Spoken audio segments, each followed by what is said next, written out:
മുണ്ടക്കൈ ചൂരൽമല ദുരന്തമുണ്ടായിട്ട് ഒരു കൊല്ലം തികയുന്ന വേളയാണ്. ഓരോന്ന് വരുമ്പോഴും നമുക്ക് ഭയമാണ് കേൾക്കുമ്പോൾ തന്നെ. ഈ ദുരന്തം ഉണ്ടാകുന്നതിന് കുറച്ച് മണിക്കൂറുകൾക്ക് മുമ്പാണ് നമ്മുടെ പ്രതിനിധി സുർജിത്ത് അയ്യപ്പത്ത് ഈ മുണ്ടക്കൈ ചൂരൽമല മേപ്പാടി ഭാഗത്തൊക്കെ തന്നെ ഒരു റിപ്പോർട്ട് എടുക്കാനായിട്ട് അവിടെയൊക്കെ ചുറ്റിത്തിരിഞ്ഞത്. പിന്നീട് മണിക്കൂറുകൾ കഴിയുമ്പോൾ മരണത്തിൻ്റെ ഫോൺ കോൾ സുർജിത്തിനെ തേടിയെത്തുകയായിരുന്നു. സുർജിത്ത്, ആ രാത്രി എങ്ങനെയാണ് ഓർമ്മിക്കുന്നത്?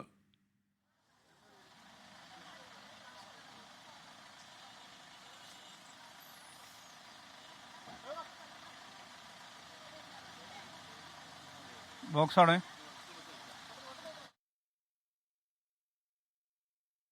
ഞാൻ നിൽക്കുന്ന സ്ഥലം എന്ന് പറയുന്നത് വെള്ളാർമല സ്കൂൾ റോഡിനോട് ചേർന്നുള്ള ആ പ്രദേശമാണ്. അതായത് ചൂരൽമല ജംഗ്ഷനിലാണ്. അന്ന് രാത്രി രമേശ് വിളിക്കുന്നു. അതിനുശേഷം വേഗത്തിൽ തന്നെ ഇവിടേക്ക് നമ്മൾ പാഞ്ഞെത്തുകയാണ്. പാഞ്ഞെത്തുന്ന മുറയ്ക്ക് നമ്മൾ കണ്ട കാഴ്ച, അതായത് അന്ന് കുറ്റാക്കൂരി ഇരുട്ടായിരുന്നു, ഒന്നും കാണാത്തൊരു സ്ഥിതിയായിരുന്നു. പക്ഷേ ഞാൻ നിൽക്കുന്ന ഇടം മുഴുവൻ ചളിക്കുളമായ രീതിയിലായിരുന്നു. അതായത് ഒരുപക്ഷെ ആ വെള്ളാർമല സ്കൂളിന്റെ ബിൽഡിംഗ് ഇല്ലായിരുന്നെങ്കിൽ ഈ ചൂരൽമല ജംഗ്ഷനെ പൂർണ്ണമായും അത് നക്കി തുടച്ച് പോകുമായിരുന്നു എന്നുള്ളതാണ്. കാരണം ഈ പ്രദേശത്ത് അത്രമാത്രം വലിയ രീതിയിൽ വെള്ളം കയറിയിരുന്നു. ആ വെള്ളാർമല സ്കൂളിന്റെ പുതിയ ബിൽഡിംഗ് ആണ് ഈ ദുരന്തത്തിന്റെ വ്യാപ്തി ഇവിടേക്ക് ബാധിക്കാതെ കുറച്ചത് എന്നുള്ളതാണ്. അല്ലെങ്കിൽ ഈ മേഖല മൊത്തം പോകുമായിരുന്നു. അന്ന് ഞങ്ങൾ വരുമ്പോൾ, തലേ ദിവസം വരുമ്പോൾ, ഇതുപോലെ മുണ്ടക്കൈയിലേക്ക് സർവീസ് നടത്തിയിരുന്ന ബസ്സാണിത്. ആ ബസ് അന്ന് അവിടേക്ക് യാത്ര ചെയ്യുന്നത് നമ്മൾ കണ്ടതാണ്. നമ്മൾ അതിന് സാക്ഷ്യം വഹിച്ചതാണ്. ബസ് അവിടേക്ക് എത്തുകയും അവിടെ നിന്ന് ആളുകളെ ഇറക്കി മടങ്ങുന്ന ആ ഒരു കാഴ്ച, ഒരുപക്ഷെ അത് ഒരു അവസാനത്തെ ട്രിപ്പായിരിക്കാം, അന്നത്തെ അവസാനത്തെ ട്രിപ്പായിരിക്കാം അത് എന്നുള്ളതാണ് നമ്മൾ അനുമാനിക്കുന്നത്. എന്തായാലും അതിനുശേഷമാണ് നമ്മൾ പുഞ്ചിരിമട്ടത്തേക്ക് പോയത്. പുഞ്ചിരിമട്ടത്തേക്ക് പോയി മടങ്ങി വരുമ്പോൾ ഈ ബസ്സിന്റെ പിറകിൽ പിടിച്ചാണ് ഞങ്ങൾ യാത്ര ചെയ്തിരുന്നത് എന്നുള്ളതാണ് പ്രധാനപ്പെട്ട കാര്യം. ഇതാണ് വെള്ളാർമല സ്കൂളിലേക്ക് അപ്പോൾ ബസ് കയറി നിൽക്കുന്നു.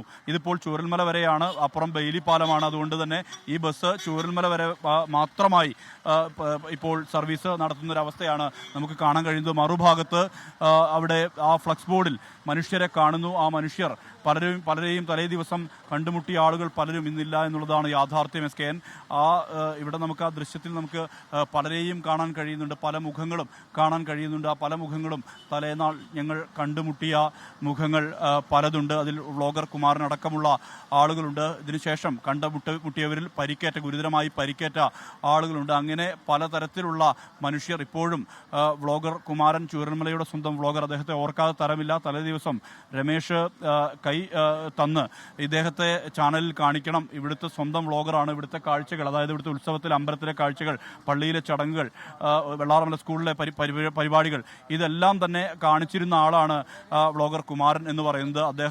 അദ്ദേഹത്തിന് തലേ ദിവസം ആ കൈയിൻ്റെ ചൂട് അതിപ്പോഴും എൻ്റെ കൈവെള്ളയിലുണ്ട്. ആ കൈ തന്ന് അവിടെ നിന്നും പിരിഞ്ഞതാണ്. അന്ന് രാത്രി അദ്ദേഹത്തെ പിന്നീട് കണ്ടില്ല. അവിടെ പരിസരത്തുണ്ടായിരുന്ന ആളുകൾ പലരുമില്ല എന്നുള്ളതാണ് യാഥാർത്ഥ്യം. എന്തായാലും സങ്കടങ്ങളുടെ വല്ലാത്ത ഒരു മാനസികാവസ്ഥ അനുഭവിക്കുന്ന ഒരു സ്ഥിതിയാണ് ഞാനുള്ളത്. മറുഭാഗത്ത് ഒരു പ്രതിഷേധം നടക്കുന്നു. ആ പ്രതിഷേധത്തിലേക്ക് കൂടി നമുക്ക് പോകേണ്ടതുണ്ട്. കാരണം ഇത് വ്യാപാരികളുടെ ഒരു പൊതുസ്ഥിതിയാണ്. കാരണം വ്യാപാരികളെ സംബന്ധിച്ചിടത്തോളം ഇവർക്ക് ഇതുവരെ കെട്ടിട ഉടമകൾക്കും വ്യാപാരികൾക്കുമൊന്നും ഒരു ധനസഹായവും സർക്കാർ തലത്തിൽ നിന്ന് ഇതുവരെ പ്രഖ്യാപിച്ചിട്ടില്ല. അതുകൊണ്ടാണ് ഇത്തരത്തിലൊരു സമര വഴി തിരഞ്ഞെടുക്കാനുള്ള ഒരു സാഹചര്യം ഉള്ളത്. അവർ പറയുന്നുണ്ട്, എന്തായാലും ഈ ടൗണിലേക്ക് ആളുകൾ എത്തണം, ടൗണിലേക്കുള്ള അനാവശ്യ നിയന്ത്രണങ്ങൾ ഒഴിവാക്കണമെന്നടക്കമുള്ള ആവശ്യങ്ങൾ ഉന്നയിക്കുന്നുണ്ട്. മുണ്ടക്കൈയിലെ വ്യാപാരികളുടെ പ്രതിഷേധമാണ് നമുക്ക് കാണാൻ കഴിയുന്നത്. ആ പ്രതിഷേധം ഇവിടെ തുടരുന്നു. അതായത് ഈ ദിനത്തെ പോലും ഇങ്ങനെ ഒരു പ്രതിഷേധ വഴിയിലേക്ക് വിവരങ്ങൾ നൽകുന്നത്. ലോകത്തെവിടെയായാലും ഏത് സമയത്തും 24 വാർത്തകളും ഓഗ്മെന്റഡ് റിയാലിറ്റി പാക്കേജുകളും എക്സ്പ്ലെയിനറുകളും വിശദമായി കാണാൻ ഞങ്ങളുടെ യൂട്യൂബ് ചാനൽ നിങ്ങൾക്ക് സബ്സ്ക്രൈബ് ചെയ്യാം.